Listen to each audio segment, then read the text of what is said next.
पशुपालन व्यवसायाला कृषी व्यवसायाचा दर्जा दिलाय। यामुळे महाराष्ट्रातील लाखो शेतकऱ्यांना त्याचा फायदा होणार आहे।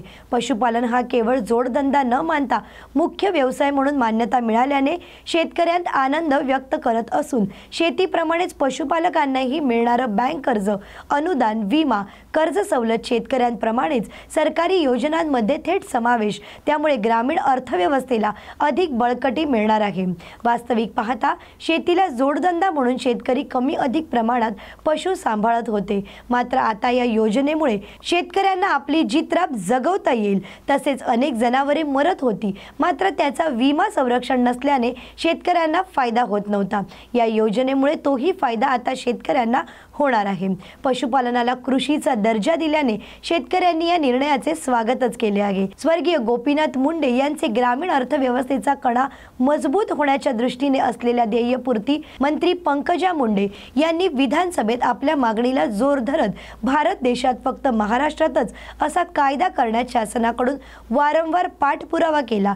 यावरच मंत्रिमंडळाने आता पशुपालकांना कृषी व्यवसायाचा दर्जा दिल्याने शेतकऱ्यांत आनंद व्यक्त करण्यात येत आहे। आणि या बातमीचा आढावा घेतला आहे आमचे प्रतिनिधी अनिल घोरड यांनी। आम्हाला इथून माग आम्ही 10 वर्ष झालं जनावर सांभाळतो। आम्हाला इथून माग त्याचा काहीच फायदा झालेला नाहीये। त्याच्यामुळे आमचा फायदा होण्यासाठी सरकारने तरतूद करावी। निर्णय फायद्यासाठी तरतूद व्हायला पाहिजे। फायदा होऊन काय उपयोग नाही, आमच्यापर्यंत पोहोचायला पाहिजे।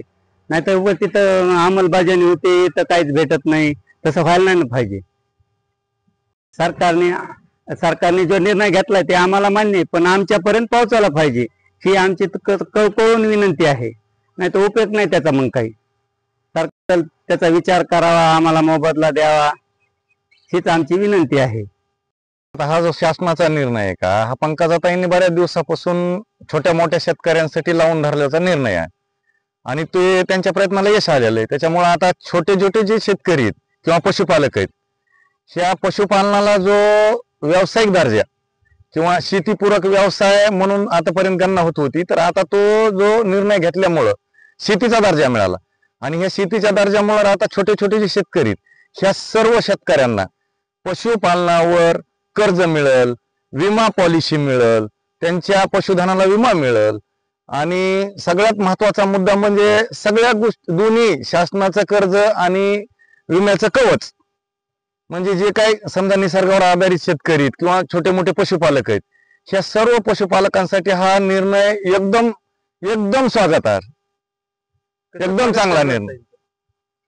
नाही सर, ऐका तुम्ही की ताईंनी जो पाठपुरावा करून केंद्राकडून ही स्कीम किंवा हा निर्णय मान्य करून घेतला, खरोखरच ताईंचे असे मनपूर्वक आभार मानावे असे वाटते की त्यांनी छोट्या मोठ्या शेतकऱ्यांसाठी किंवा पशुधन हा शेतीपूरक व्यवसाय केल्यामुळं सगळ्या शेतकऱ्यांना, म्हणजे भारतातला हा, माझ्या मते तर हा भारतातला शेतकऱ्यांसाठी खूप मोठा निर्णय। मंत्रिमंडळाच्या बैठकीमध्ये पशुसंवर्धन विभागाचा अत्यंत चांगला निर्णय झालेला आहे। हा निर्णय देशामध्ये महाराष्ट्र राज्य पहिलं राज्य असेल ज्यांनी हा निर्णय तंतोतंत केलेला आहे। पशुसंवर्धनमध्ये अनेक लोक गावोगावी रोजगारासाठी, शेतीवर आधारित उद्योगासाठी काम करताना पोल्ट्री, गोट्री यासाठी वेगवेगळे काम उभे करतात, उद्योग छोटे खाणी उभे करतात। त्यांना पशुसंवर्धन विभागातील या सर्व पशुपालकांना कृषीचा पूर्ण लाभ मिळण्यासाठी कृषीचा दर्जा देण्याचा निर्णय काल राज्याच्या मंत्रिमंडळात झाला। आता पुरवणी मागण्याच्या चर्चेत जेव्हा मी याचा उल्लेख केला त्या दिवशी की असा निर्णय विचाराधीन सर्व आमदारांनी त्याचं डेस्क वाजवून स्वागत केलं। हा ग्रामीण भागाच्या तरुणासाठी, ग्रामीण उद्योजकतेसाठी मोठी शक्ती देणारा निर्णय आहे।